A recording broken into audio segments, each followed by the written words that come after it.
Hello students.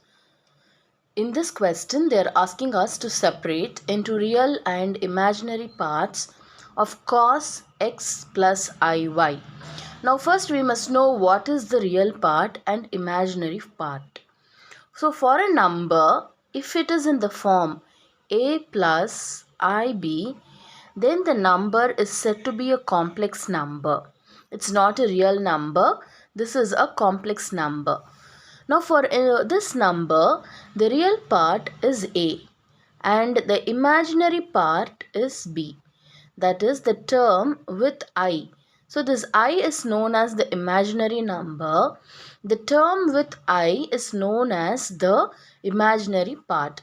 So this is the real part and this B is the imaginary part. So now here in the question, if we have only x plus iy, then very easily we can say that x is the real part and y is the imaginary part. But here we are having cos of x plus iy. So we need to expand this and then separate it into real part and imaginary part. So to do that, we are going to use the formula cos a plus b. So cos a plus b is equal to cos a cos b negative sin a sin b. So this is the formula for cos a plus b. So now using this formula here, now here we have cos x plus iy. So at the place of a we are having x and at the place of b we are having iy. So we have to treat this a to be x and b to be iy.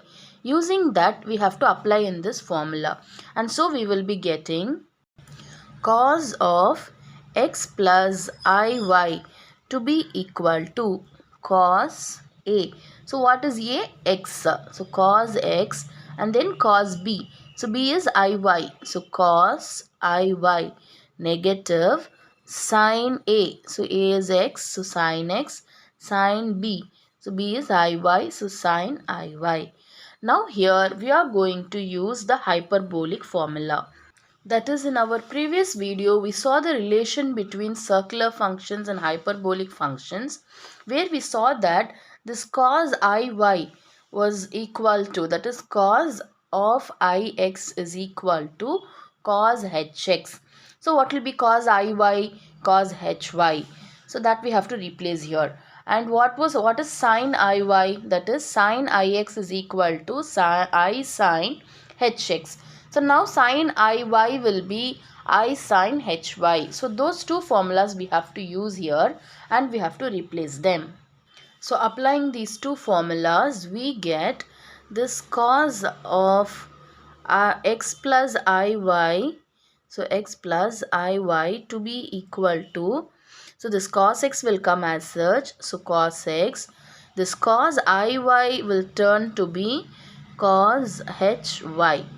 And then negative sin x and the sin iy will turn to be I sin hy. So this one. So it will be I sin hy.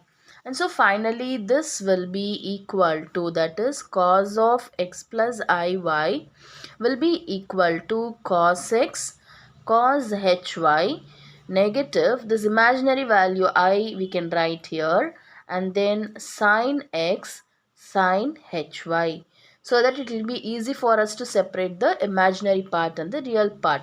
So now if you see here, we have a negative sign here in this problem. So we can take that inside the brackets so that we can differentiate it is the imaginary part. So in that case here we have to write plus I negative sin x sin hy.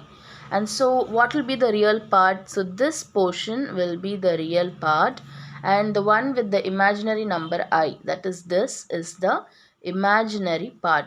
So let us take that and write. So therefore cos of x plus iy is represented as the sum of the real part and the I multiplied with the imaginary part. So when we make such a representation, so from this we can write, so therefore the real part, so real part of cos of x plus iy is equal to cos x cos hy, and the imaginary part, imaginary part of cos of x plus iy is equal to, this negative sign also we have to include and write, so negative sin x sin hy. So these are our answer. Hope you have understood this problem.